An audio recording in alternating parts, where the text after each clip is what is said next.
Ladies and gentlemen, please rise for the national anthems.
की,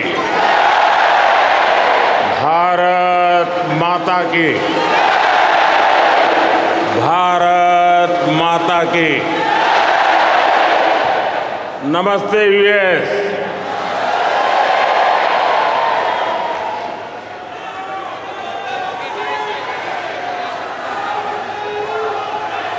अब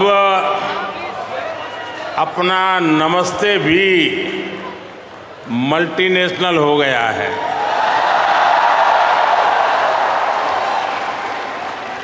local से global हो गया।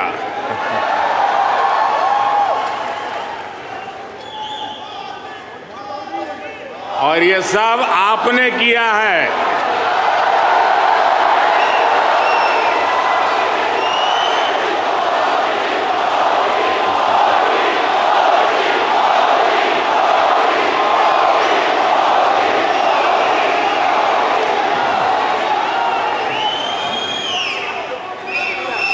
अपने दिल में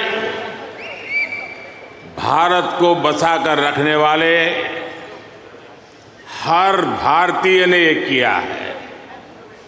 साथियों, यहां आप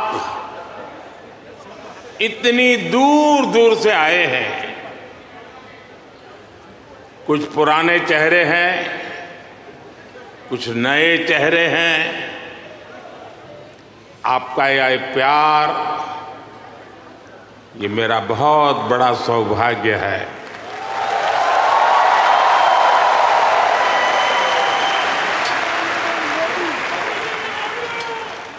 मुझे वो दिन याद आते हैं जब मैं पीएम भी नहीं था, सीएम भी नहीं था, नेता भी नहीं था। उस समय एक जिज्ञासु के तौर पर यहां आप सबके बीच आया करता था। इस धरती को देखना, इसे समझना, मन में कितने ही सवाल लेकर के आता था।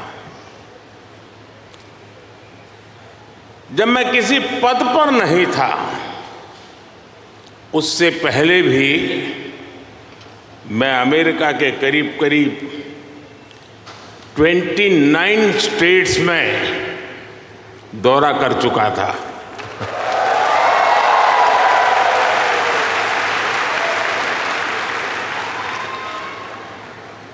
उसके बाद जब मैं सीएम बना तो टेक्नोलॉजी के माध्यम से आपके साथ जुड़ने का सिलसिला जारी रहा।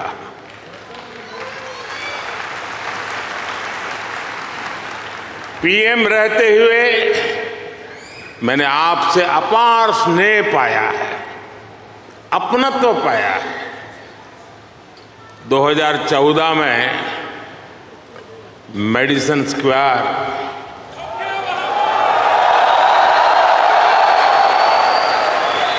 2015 में सैन होसे, 2019 में ह्यूस्टन, 2023 में वाशिंगटन और अब 2024 में न्यूयॉर्क।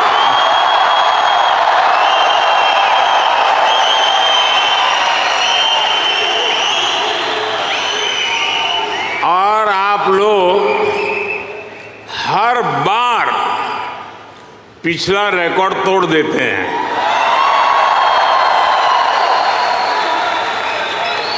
साथियों, मैं हमेशा से आपके सामर्थ्य को, भारतीय डायस्पोरा के सामर्थ्य को समझता रहा हूं। जब मेरे पास कोई सरकारी पद नहीं था, तब भी समझता था और आज भी समझता हूं।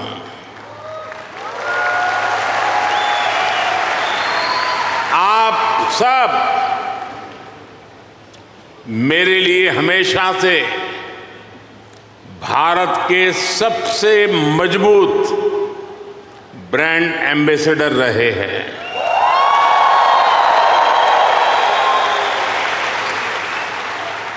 और इसलिए मैं आप सबको राष्ट्रदूत कहता हूं।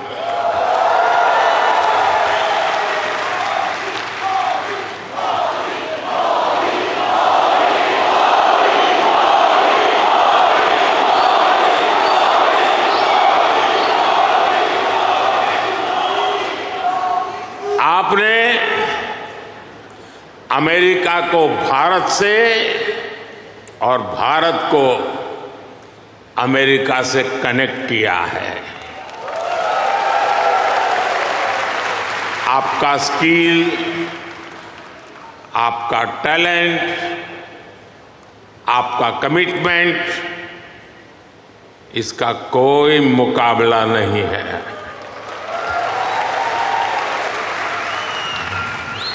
आप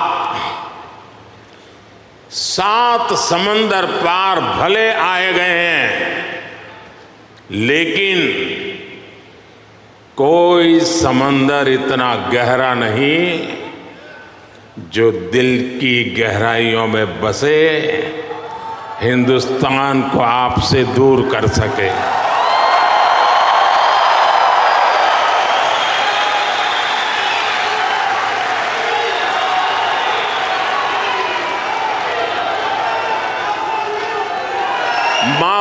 भारती ने जो हमें सिखाया है वो हम कभी भी भूल नहीं सकते। हम जहां भी जाते हैं सबको परिवार मानकर उनसे घुल मिल जाते हैं। डायवर्सिटी को समझना, डायवर्सिटी को जीना, उसे अपने जीवन में उतारना, ये हमारे संस्कारों में है, हमारी रगों में है।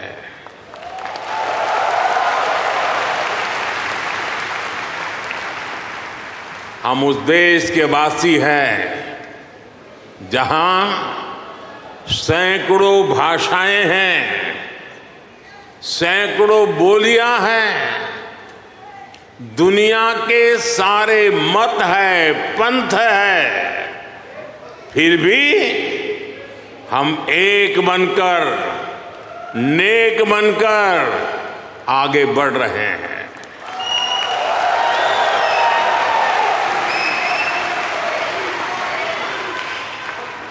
यहां इस हॉल में ही देखिए, कोई तमिल बोलता है, कोई तेलुगु, कोई मलयालम, तो कोई कन्नड़ा, कोई पंजाबी, तो कोई मराठी और तो कोई गुजराती।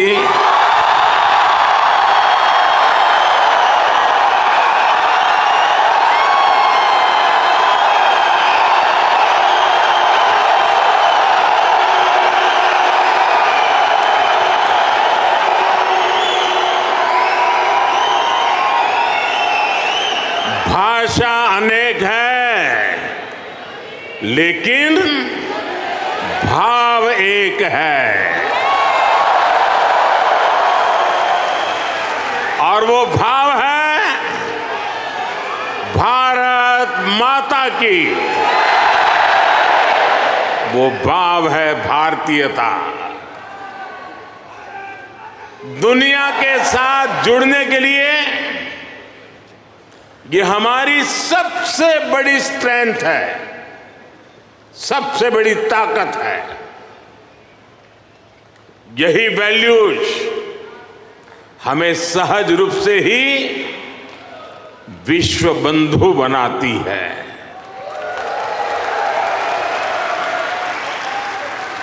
हमारे यहां कहा जाता है, तेन तख्तेन भुंजी था, यानी जो त्याग करते हैं वे ही भोग पाते हैं। हम दूसरों का भला करके, त्याग करके सुख पाते हैं, और हम किसी भी देश में रहे ये भावना नहीं बदलती है। हम जिस सोसाइटी में रहते हैं वहां ज्यादा से ज्यादा योगदान करते हैं। यहां अमेरिका में आपने डॉक्टर्स के रूप में, रिसर्चर्स के रूप में, टेक प्रोफेशनल्स के रूप में, साइंटिस्ट के रूप में या दूसरे प्रोफेशंस में जो परचम लहराया हुआ है वो इसी का प्रतीक है। अभी कुछ समय पहले ही तो यहां T20 क्रिकेट वर्ल्ड कप हुआ था।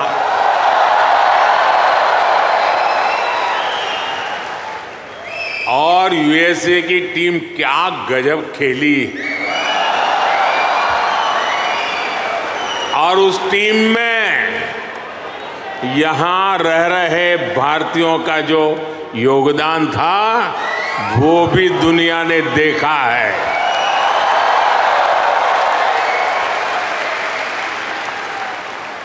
साथियों, दुनिया के लिए एआई का मतलब है आर्टिफिशियल इंटेलिजेंस। लेकिन मैं मानता हूं कि एआई का मतलब है अमेरिकन इंडियन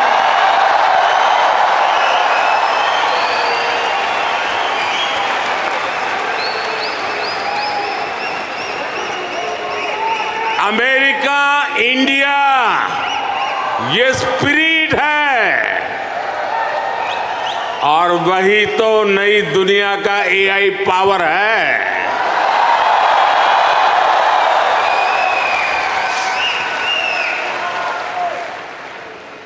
यही एआई स्पिरिट भारत अमेरिका रिश्तों को नई ऊंचाई दे रहा है। मैं आप सभी को, इंडियन डायस्पोरा को सैल्यूट करता हूं।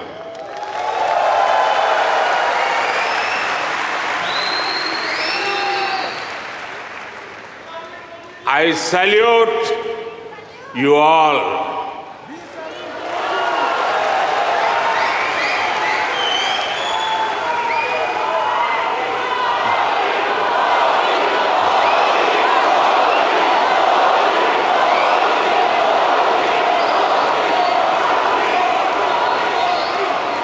साथियों, मैं दुनिया में जहां भी जाता हूं, हर लीडर के मुंह से भारतीय डायस्पोरा की तारीफ ही सुनता हूं।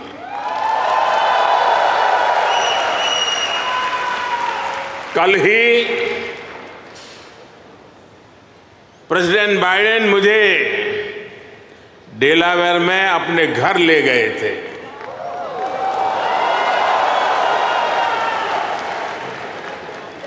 उनकी आत्मीयता, उनकी गर्मजोशी मेरे लिए दिल छू लेने वाला मोमेंट रहा।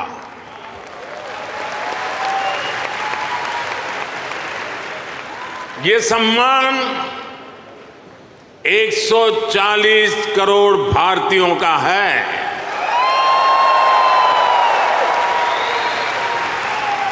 ये सम्मान आपका है, आपके पुरुषार्थ का है।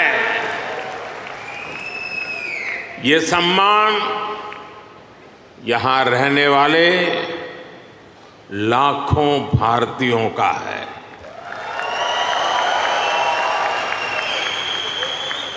मैं प्रेसिडेंट बाइडेन का आभार करूंगा और साथ ही आपका भी आभार व्यक्त करूंगा।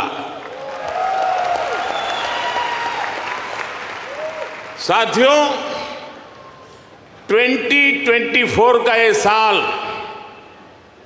पूरी दुनिया के लिए बहुत अहम है।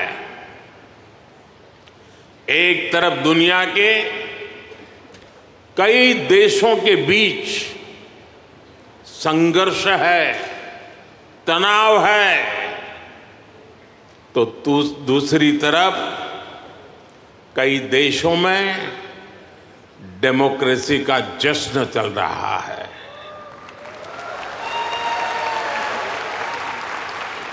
भारत और अमेरिका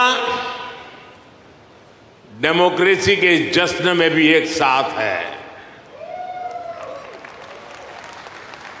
जहां अमेरिका में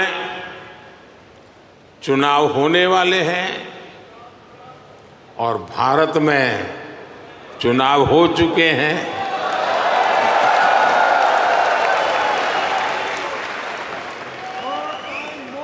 भारत में हुए ये इलेक्शन ह्यूमन हिस्ट्री के अब तक के सबसे बड़े चुनाव थे।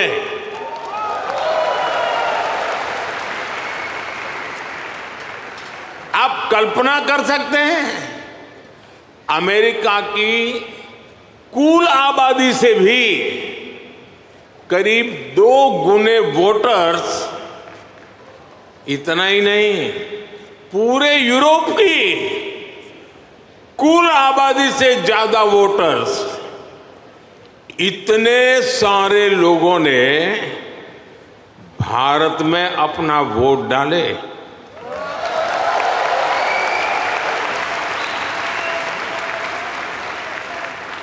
जब हम भारत की डेमोक्रेसी का उसका स्केल देखते हैं तो और भी गर्व होता है।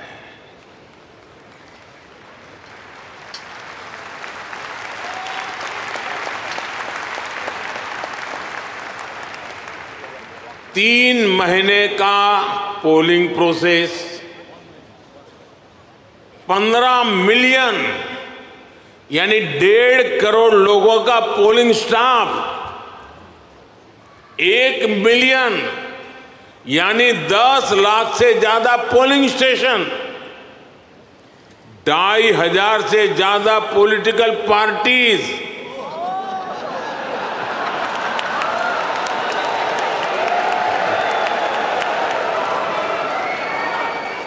8,000 से ज्यादा कैंडिडेट्स,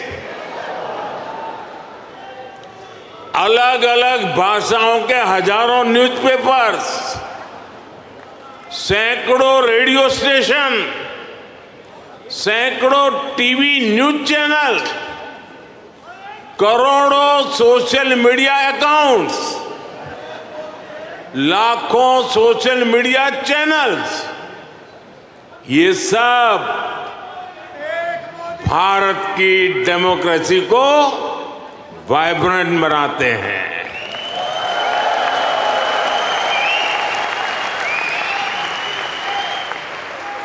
ये फ्रीडम ऑफ एक्सप्रेशन के विस्तार का दौर है। इस लेवल की स्क्रूटनी से होकर हमारे देश की चुनावी प्रक्रिया गुजरती है।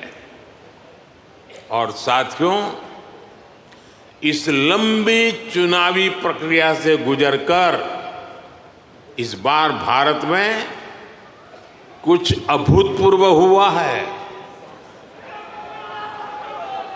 क्या हुआ है? क्या हुआ है? क्या हुआ है?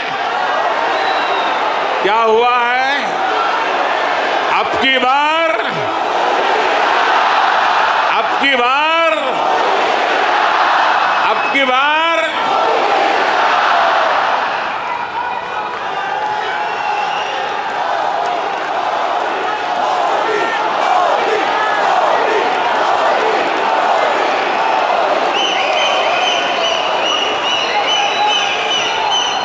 साथियों, तीसरी बार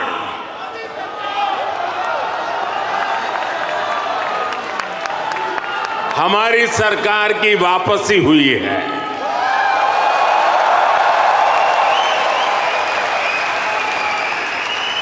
और ऐसा पिछले 60 सालों में भारत में नहीं हुआ था।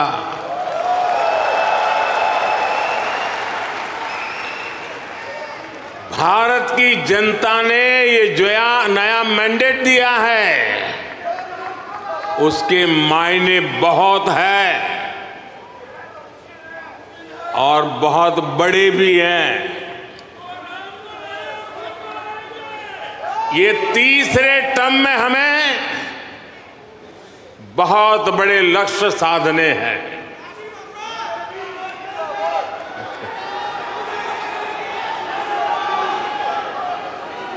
हमें 3 गुना ताकत और 3 गुना गति के साथ आगे बढ़ना है।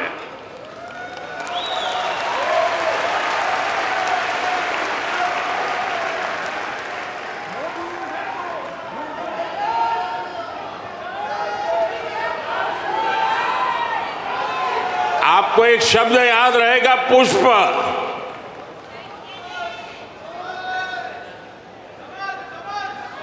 हाँ, कमल मान लीजिए, मुझे इतराज नहीं है।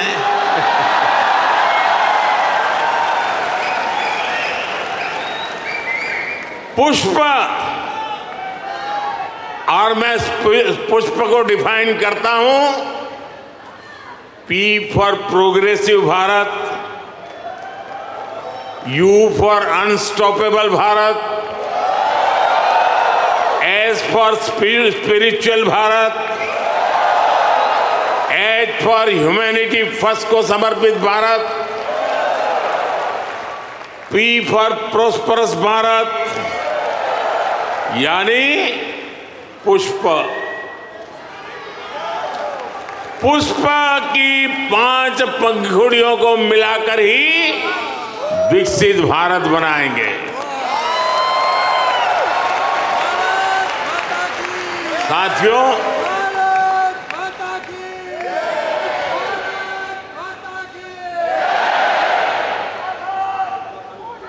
साथियों, मैं भारत का पहला प्रधानमंत्री हूं जिसका जन्म आजादी के बाद हुआ।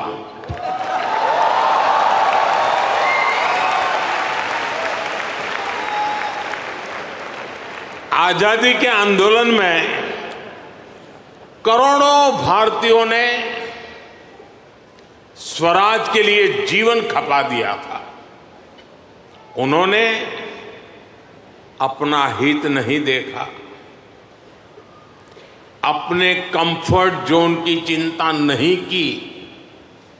वो तो बस देश की आजादी के लिए सब कुछ भूलकर अंग्रेजों से लड़ने चल पड़े थे।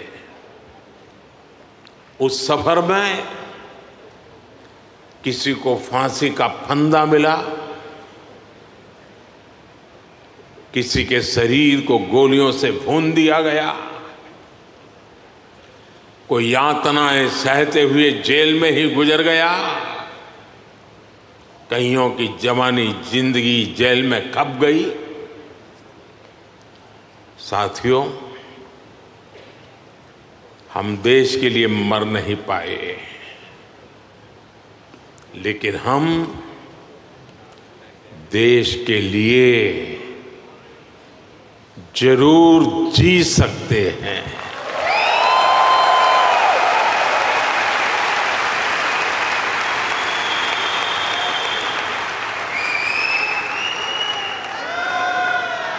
मरना हमारे नसीब नहीं था, जीना हमारे नसीब है।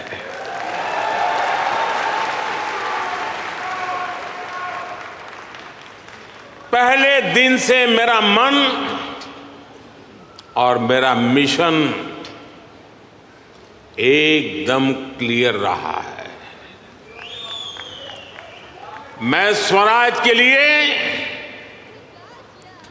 जीवन नहीं दे पाया, लेकिन मैंने तय किया सुराज और समृद्ध भारत के लिए जीवन समर्पित करूंगा।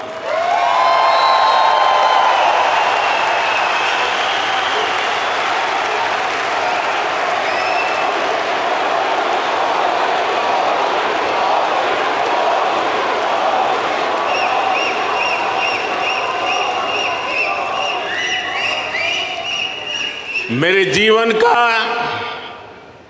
एक बहुत बड़ा हिस्सा ऐसा रहा जिसमें मैं सालों साल तक पूरे देश में घूमता रहा, भटकता रहा। जहां खाना मिला वहां खा लिया, जहां सोने को मिला वहां सो लिया। समंदर के किनारे से लेकर पहाड़ों तक, रेगिस्तान से लेकर बर्फीली चोटियों तक मैं हर क्षेत्र के लोगों से मिला, उनको जाना, समझा। मैंने अपने देश के जीवन, अपने देश की संस्कृति, अपने देश की चुनौतियों का फर्स्ट हैंड एक्सपीरियंस लिया।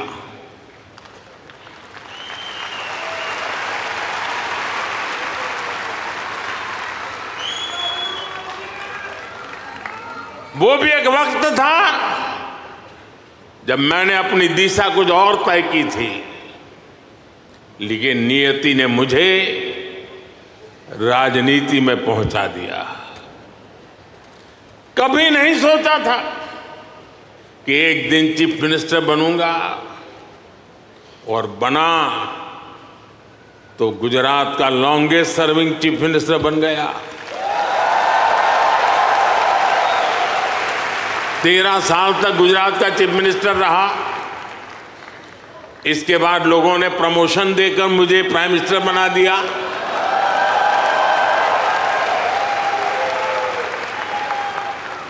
लेकिन दशकों तक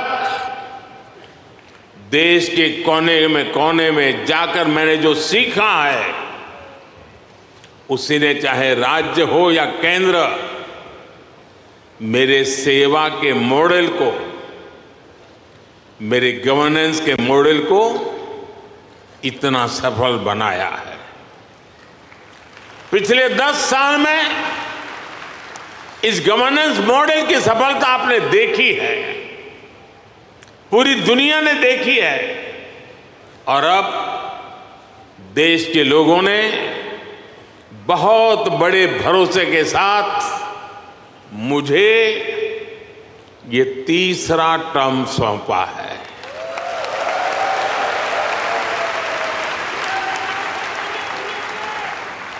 ये थर्ड टर्म में मैं 3 गुना ज्यादा दायित्व बोध के साथ आगे बढ़ रहा हूं।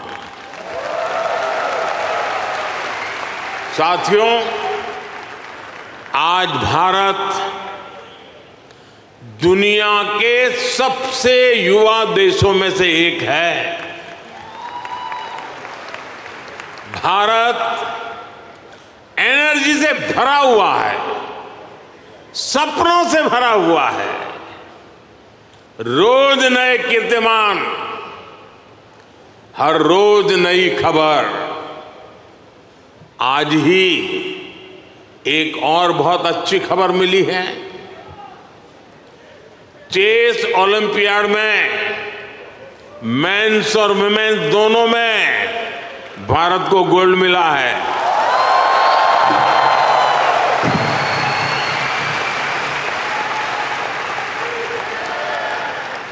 लेकिन एक और बात बताऊं, जब ज्यादा तालियां बजानी पड़ेगी।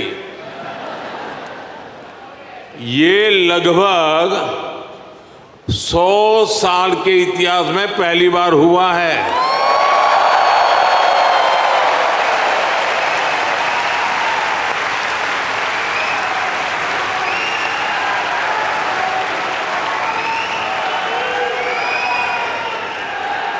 पूरे देश को, हर हिंदुस्तानी को हमारे चेस प्लेयर्स पर बहुत गर्व है। एक और एआई है जो भारत को ड्राइव कर रही है, और वो कौन सा और है? वो है A for aspirational, I for India, aspirational India। ये नया फोर्स है, नई ऊर्जा है। आज करोड़ों भारतीयों की एस्पिरेशन भारत की ग्रोथ को ड्राइव कर रही है। हर एस्पिरेशन नए अचीवमेंट को जन्म देती है, और हर अचीवमेंट नए एस्पिरेशन के लिए खाद पानी बन रही है। एक दशक में भारत 10वें नंबर से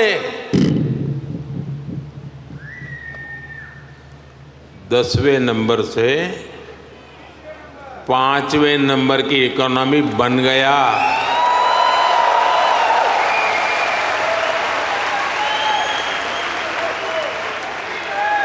अब हर भारतीय चाहता है कि भारत जल्दी से थर्ड लार्जेस्ट इकोनॉमी बने।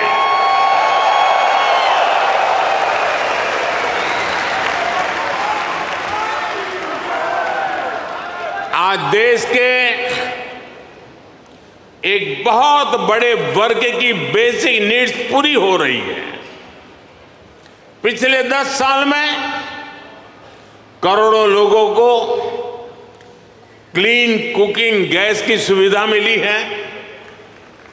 उनके घर तक पाइप से साफ पानी पहुंचने लगा है। उनके घर में बिजली कनेक्शन पहुंचा है। उनके लिए करोड़ों टॉयलेट्स बने हैं। ऐसे करोड़ों लोग अब क्वालिटी लाइफ चाहते हैं।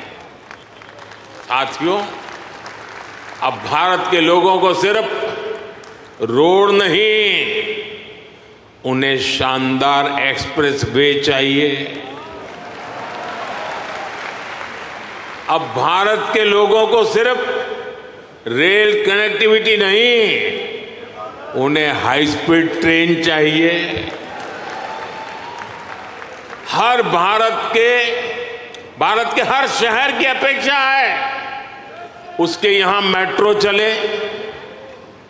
भारत के हर शहर की अपेक्षा है उसका अपना एयरपोर्ट हो। देश का हर नागरिक, हर गांव शहर चाहता है कि उसके यहां दुनिया की बेस्ट सुविधाएं हो। और इसका नतीजा हम देख रहे हैं। 2014 में भारत के सिर्फ 5 शहरों में मेट्रो थी। आज 23 शहरों में मेट्रो है। आज दुनिया का दूसरा सबसे बड़ा मेट्रो नेटवर्क भारत में है। और इसका हर दिन विस्तार हो रहा है। साथियों, 2014 में भारत के सिर्फ 70 शहरों में 70 शहरों में एयरपोर्ट्स थे। आज 140 से ज्यादा शहरों में एयरपोर्ट्स है। –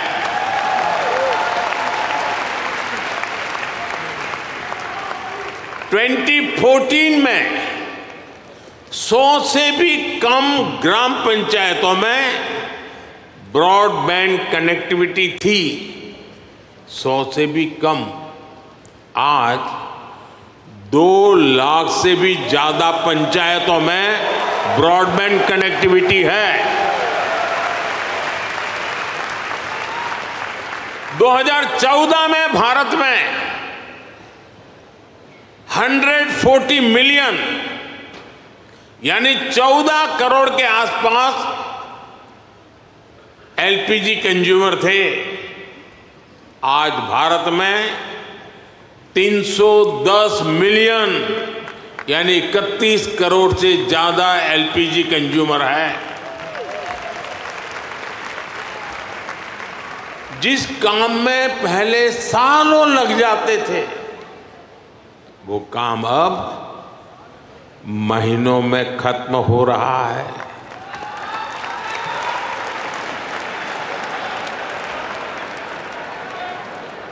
आज भारत के लोगों में एक आत्मविश्वास है, एक संकल्प है, मंजिल तक पहुंचने का इरादा है। भारत में डेवलपमेंट एक पीपल्स मूवमेंट बन रहा है और हर भारतीय विकास के इस मूवमेंट में बराबर का पार्टनर बन गया है। उसे भरोसा है भारत की सफलता पर। भारत की उपलब्धियों पर, साथियों, भारत आज लैंड ऑफ अपॉर्चुनिटीज है, अवसरों की धरती है।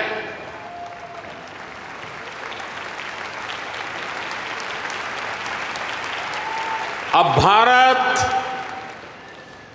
अवसरों का इंतजार नहीं करता, अब भारत अवसरों का निर्माण करता है।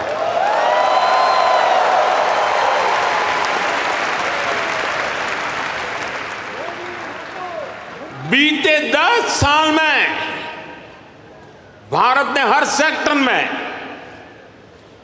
अपॉर्चुनिटीज का एक नया लॉन्चिंग पैड तैयार किया है। आप देखिए, सिर्फ एक दशक में ही, और ये बात आप सबको गर्व देगी, सिर्फ एक दशक में ही 25 करोड़ लोग,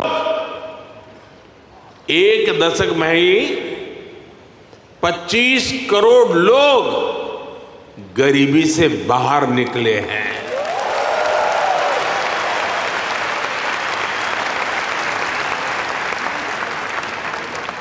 ये कैसे हुआ?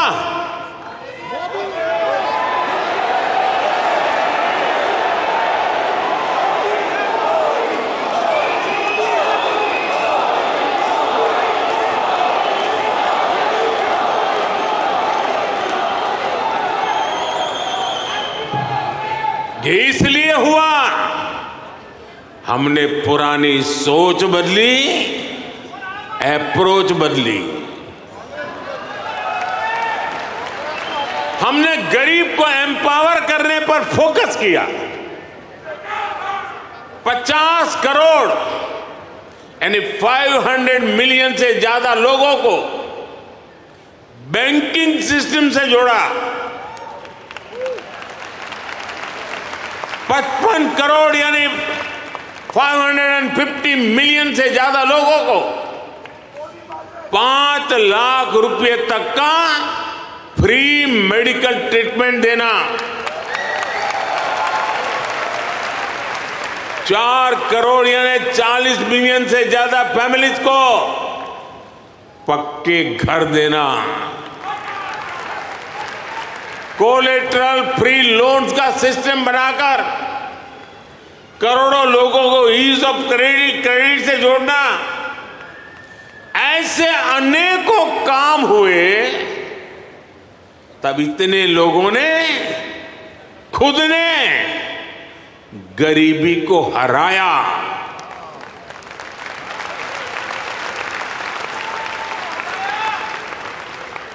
और वो गरीबी से निकल करके आज यही नियो मिडिल क्लास भारत के डेवलपमेंट को तेज गति दे रहा है। साथियों, हमने विमेन वेलफेयर के साथ ही विमेन लेड डेवलपमेंट पर फोकस किया है। सरकार ने जो करोड़ों घर बनवाए, उनकी रजिस्ट्री महिलाओं के नाम हुई है। जो करोड़ों बैंक खाते खुले,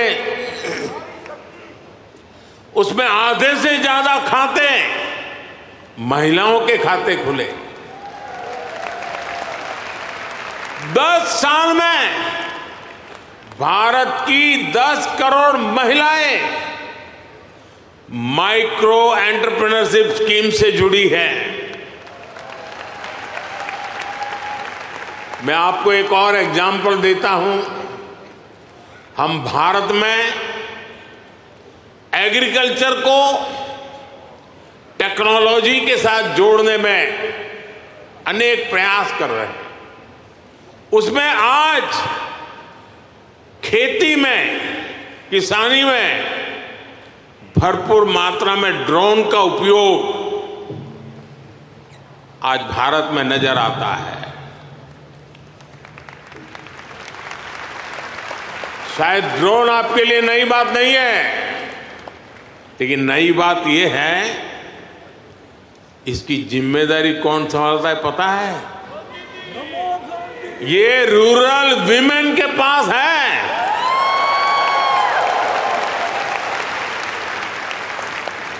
हम हजारों महिलाओं को ड्रोन पायलट्स बना रहे हैं।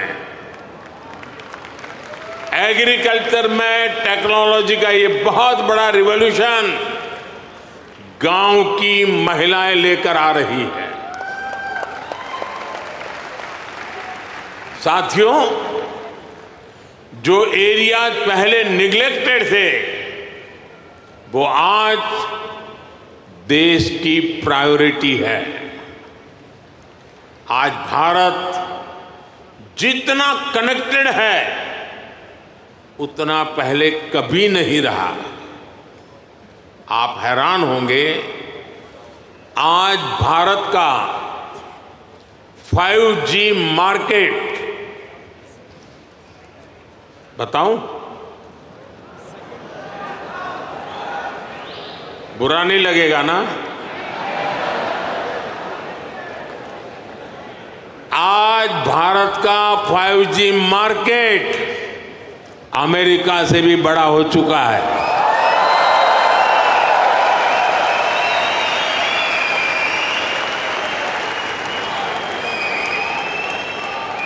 और ये 2 साल के भीतर भीतर हुआ है। अब तो Bharat made in India 6G पर काम कर रहा है। ये कैसे हुआ?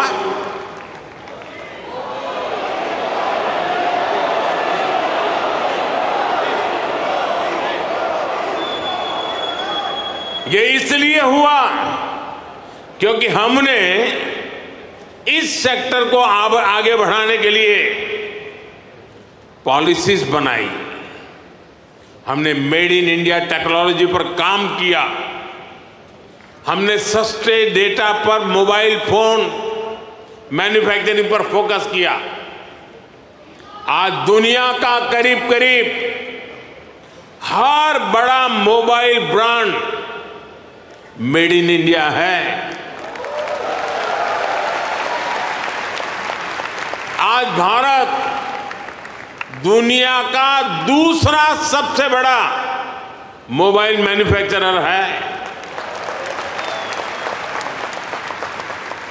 एक जमाना था मेरे आने से पहले जब हम मोबाइल इंपोर्टर थे, आज हम मोबाइल एक्सपोर्टर बन गए हैं।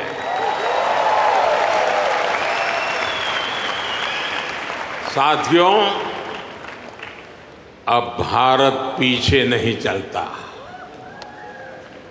अब भारत नई व्यवस्थाएं बनाता है। अब भारत नेतृत्व करता है।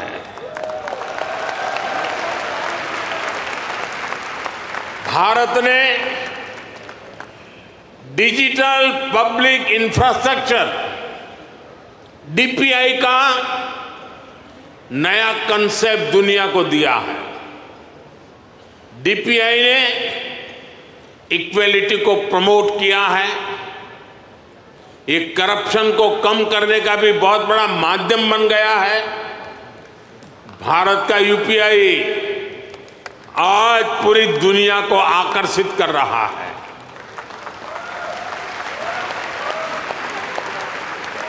आपकी जेब में वॉलेट है, लेकिन भारत में लोगों की जेब के साथ ही फोन में वॉलेट है,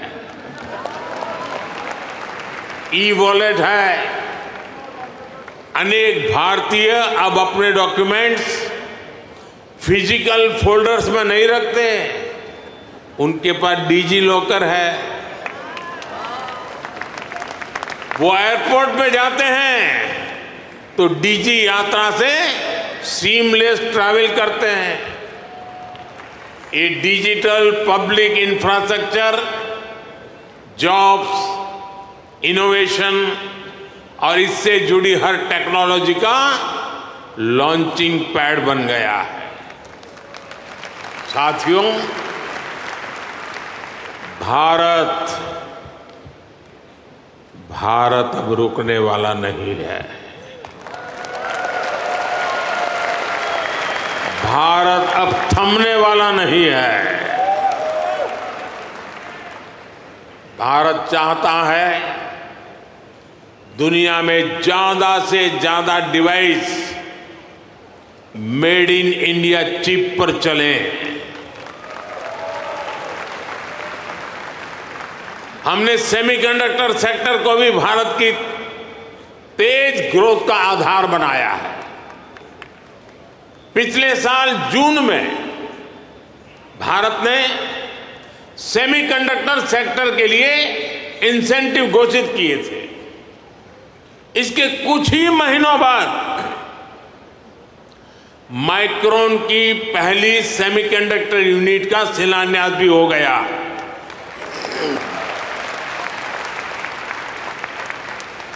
अब तक भारत में ऐसी 5 यूनिट्स स्वीकृत हो चुकी हैं। वो दिन दूर नहीं जब आप मेड इन इंडिया चिप यहां अमेरिका में भी देखेंगे। ये छोटी सी चिप विकसित भारत की उड़ान को नई ऊंचाई पर ले जाएगी। और ये मोदी की गारंटी है।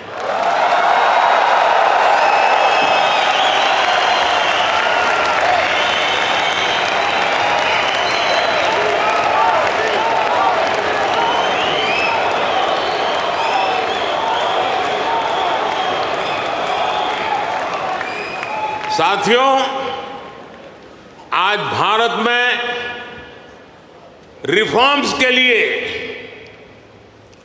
जो कन्विक्शन, जो कमिटमेंट है वो अभूतपूर्व है।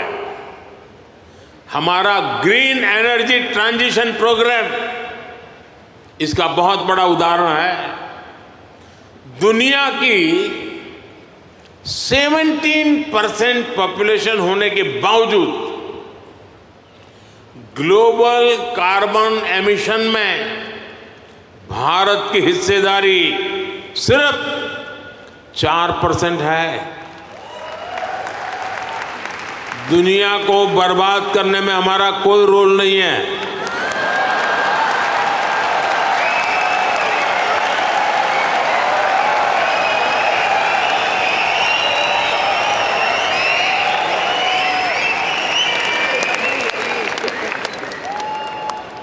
पूरी दुनिया की तुलना में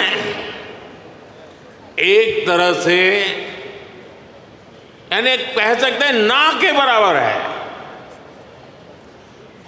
हम भी सिर्फ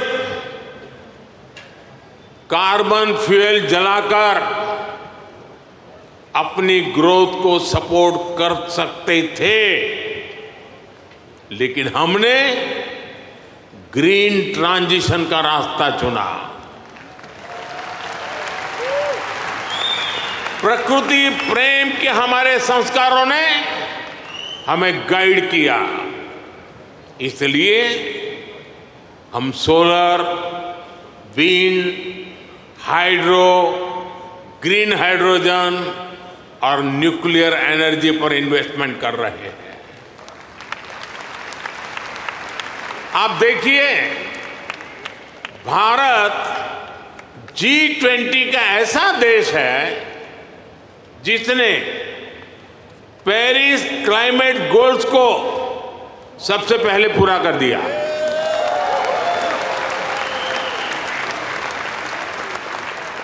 दो 2014 के बाद से भारत ने अपनी सोलर एनर्जी इंस्टॉल कैपेसिटी को 30 गुना से ज्यादा बढ़ाया है।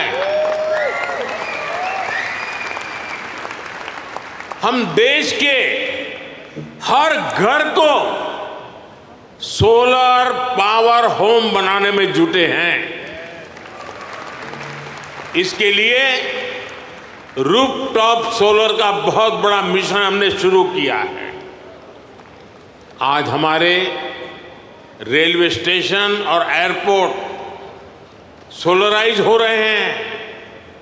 भारत घरों से लेकर सड़कों तक एनर्जी एफिशिएंट लाइटिंग के रास्ते पर चल पड़ा है। इन सारे प्रयासों से भारत में बहुत बड़ी संख्या में ग्रीन जॉब्स पैदा हो रहे हैं। साथियों, 21वीं सदी का भारत एजुकेशन, स्किल, रिसर्च और इनोवेशन के दम पर आगे बढ़ रहा है।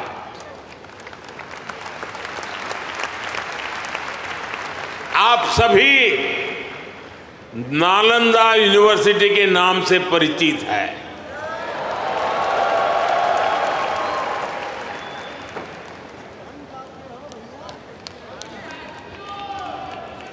कुछ समय पहले ही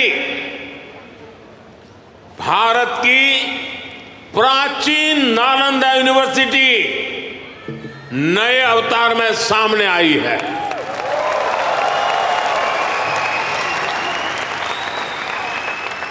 आज सिर्फ यूनिवर्सिटी को ही नहीं, बल्कि नालंदा स्पिरिट को भी रिवाइव कर रहा है।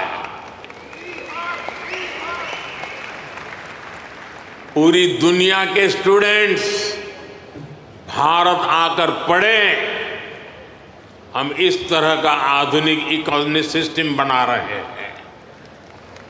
बीते 10 साल में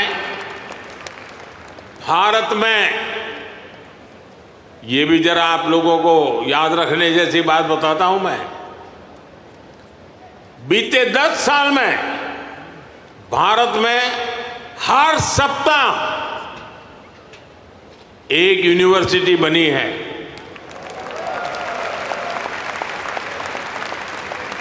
हर दिन 2 नए कॉलेज बने हैं।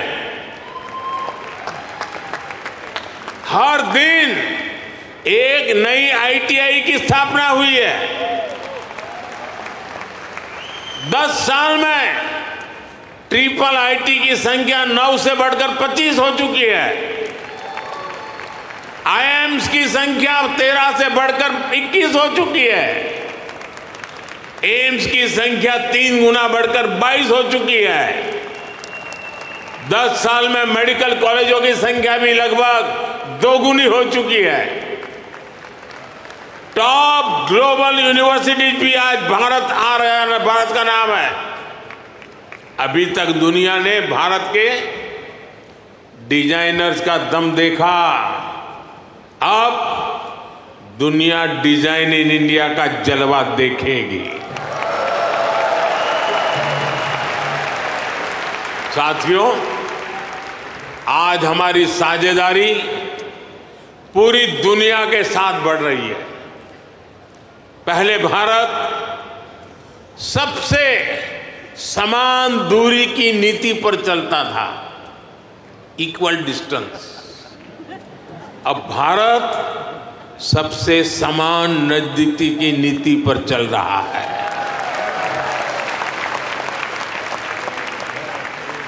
हम ग्लोबल साउथ की भी बुलंद आवाज बन रहे हैं।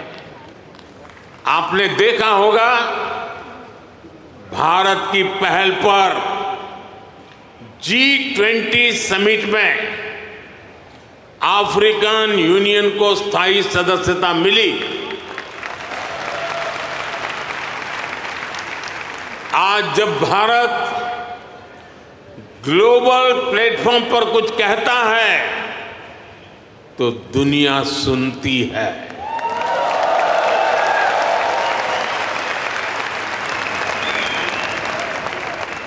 कुछ समय पहले जब मैंने कहा कि this is not the era of war, तो उसकी गंभीरता सबने समझी। साथियों, आज दुनिया में कहीं भी संकट आए, भारत फर्स्ट रिस्पॉन्डर के रूप में सामने आता है।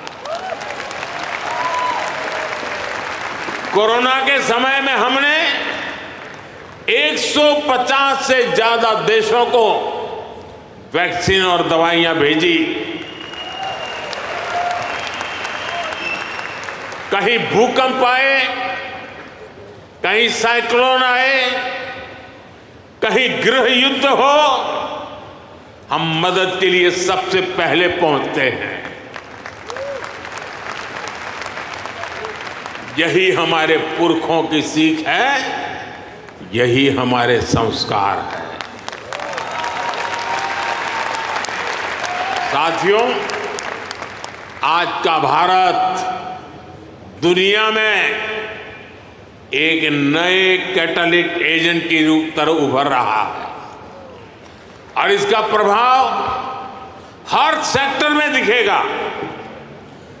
ग्लोबल ग्रोथ के प्रोसेस को तेज करने के लिए भारत का रोल अहम होगा। ग्लोबल पीस के प्रोसेस को तेज करने के लिए भारत का रोल अहम होगा। ग्लोबल क्लाइमेट एक्शन को स्पीड अप करने में भारत का रोल अहम होगा। ग्लोबल स्किल गैप को दूर करने में भारत का रोल अहम होगा। ग्लोबल इनोवेशंस को नई दिशा देने में भारत का रोल अहम होगा। ग्लोबल सप्लाई चेन में स्टेबिलिटी के लिए भारत का भूमिका अहम होगा। साथियों, भारत के लिए शक्ति और सामर्थ्य का अर्थ है, भारत के लिए शक्ति और सामर्थ्य का अर्थ है ज्ञानाय, दानाय, च रक्षणाय। यानी knowledge is for sharing, wealth is for caring, power is for protecting.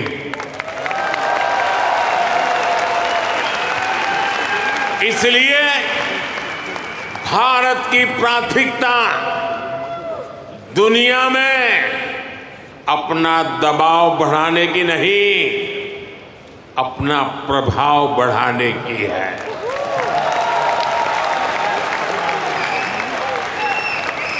हम आग की तरह जलाने वाले नहीं, हम सूरज के किरण की तरह रोशनी देने वाले लोग हैं।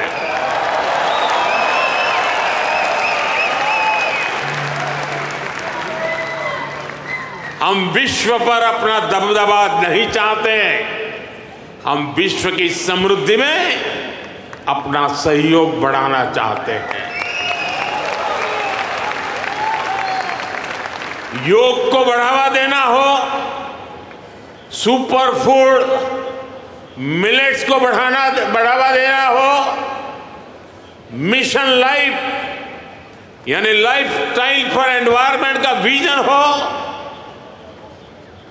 भारत जीडीपी सेंट्रिक ग्रोथ के साथ ही ह्यूमन सेंट्रिक ग्रोथ को भी प्राथमिकता दे रहा है। मेरा आपसे भी आग्रह है, यहां मिशन लाइफ को ज्यादा से ज्यादा प्रमोट करिए। हम अपनी लाइफस्टाइल में थोड़े से बदलाव करके भी पर्यावरण की बहुत मदद कर सकते हैं। शायद आपने सुना होगा और हो सकता है आप में से कुछ लोगों ने इनिशिएटिव लिया भी हो। आजकल भारत में एक पेड़ मां के नाम, अपनी मां को याद करते हुए एक पेड़ लगाना। मां जिंदा है तो साथ ले जाना, मां नहीं है तो तस्वीर ले जाना। एक पेड़ मां के नाम लगाने का अभियान आज देश के हर कोने कोने में चल रहा है। और मैं चाहूंगा आप सभी यहां भी ऐसा अभियान चलाएं।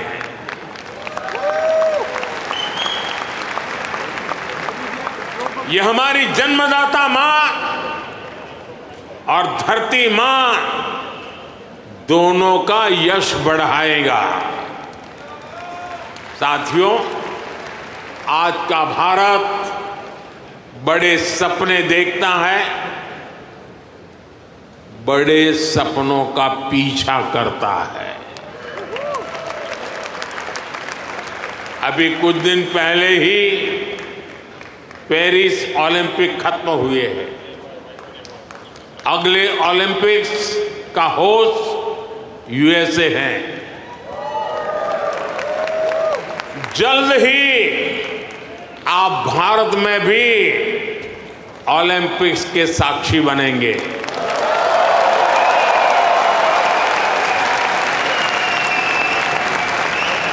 हम 2036 के ओलंपिक्स की मेजबानी के लिए हर संभव प्रयास कर रहे हैं। स्पोर्ट्स हो, बिजनेस हो या फिर एनवायरमेंट, एंटरटेनमेंट, आज भारत बहुत बड़े आकर्षण का केंद्र है। आज आईपीएल जैसी भारत की लीग्स दुनिया की टॉप लीग्स में से एक है। भारत की फिल्में ग्लोबली धूम मचा रही हैं। भारत आज ग्लोबल टूरिज्म में भी परचम लहरा रहा है। दुनिया के अलग अलग देशों में भारत के त्योहार मनाने की होड़ है। मैं देख रहा हूं इन दिनों हर शहर में लोग नवरात्रि का गरबा सीख रहे हैं।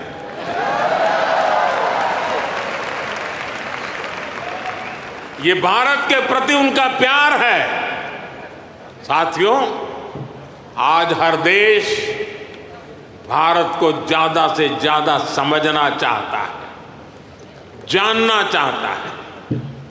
आपको एक और बात जानकर खुशी होगी, कल ही अमेरिका ने हमारे करीब 300 पुराने जो शिलालेख और मूर्तियां थी, जो कभी हिंदुस्तान से कोई चोरी कर गया होगा, कोई 1500 साल पुरानी, कोई 2000 साल पुरानी, 300 शिलालेख और मूर्तियां भारत को लौटाई है।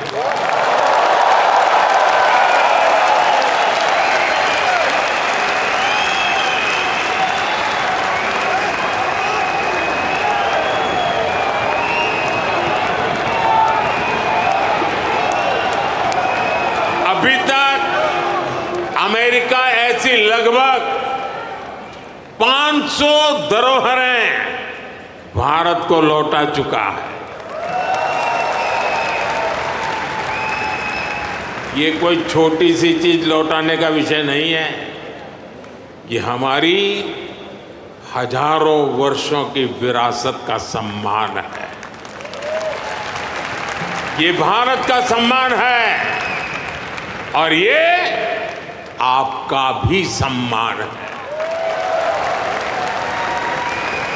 मैं अमेरिका की सरकार का इसके लिए बहुत आभारी हूं। साथियों, भारत और अमेरिका की पार्टनरशिप लगातार मजबूत हो रही है। हमारी पार्टनरशिप ग्लोबल गुड के लिए है। हम हर क्षेत्र में सहयोग बढ़ा रहे हैं और इसमें आपकी सहूलियत का भी ध्यान है। मैंने पिछले साल ये घोषणा की थी कि सिएटल में हमारी सरकार का नया कॉन्सुलेट खोलेगी। अब ये कॉन्सुलेट शुरू हो चुका है। मैंने 2 और कॉन्सुलेट खोलने के लिए आपके सुझाव मांगे थे। मुझे आपको ये बताते हुए खुशी है कि आपके सुझावों के बाद भारत ने बोस्टन और लॉस एंजलिस में 2 नए कॉन्सुलेट खोलने का निर्णय लिया है।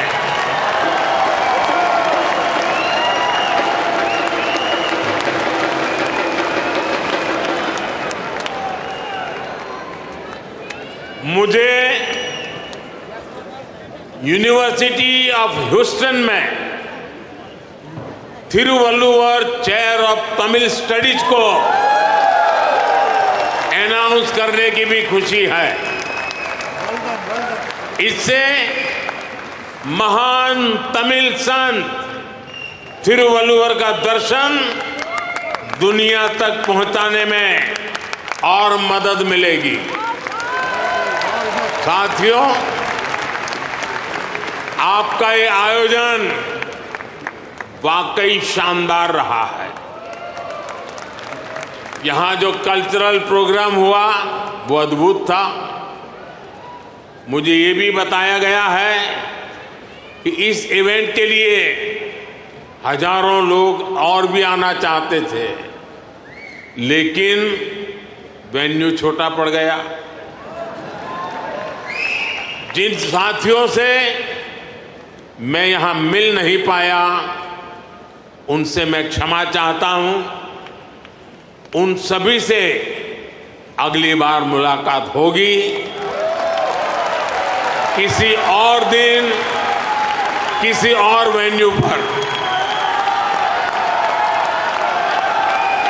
लेकिन मैं जानता हूं उत्साह ऐसा ही होगा, जोश ऐसा ही होगा। आप ऐसे ही स्वस्थ रहे, समृद्ध रहे। भारत अमेरिका दोस्ती को ऐसे ही मजबूत करते रहे। इसी कामना के साथ आप सभी का बहुत बहुत धन्यवाद। मेरे साथ बोलिए भारत माता की, भारत माता की।